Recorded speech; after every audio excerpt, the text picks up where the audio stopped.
4 June AIFF একটা চিঠি দিয়েছিল সব সংস্থাকে। 4 June all India football federation, চলতি বছরে এই 4 জুন, যে আমাদের পশ্চিমবঙ্গ থেকে মানে আইএফএ এর আন্ডারে একমাত্র মোহনবাগান, যার থেকে 3টে প্লেয়ারকে ইউথ ফুটবলে বাঁচা হয়েছিল ইন্ডিয়া টিমের জন্য। 12 থেকে 14 ভুবনেশ্বরে ক্যাম্প ছিল, সেখানে পাঠানোর জন্য পাঠিয়েছিল, আমাদেরকে পাঠায়নি, আইএফএ কে পাঠিয়েছে।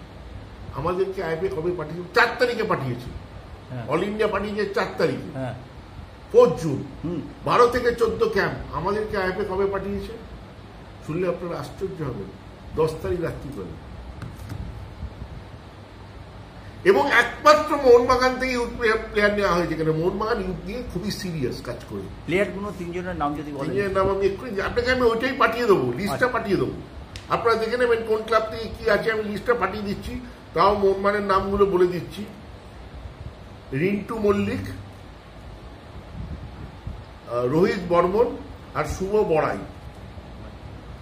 আর আইএফএ এর আন্ডারে এই একমাত্র মোহনবাগান থেকে গেছে, অন্য কোনো ক্লাব কিন্তু পায়নি চান্স। কিন্তু আমাদের প্লেয়ারই পাঠাতে পারলেন না। পাঠাতে পারলেন না? না, এই তো 4 তারিখে 10 তারিখে পাঠিয়েছি, 10 তারিখ রাত্রির বেলা।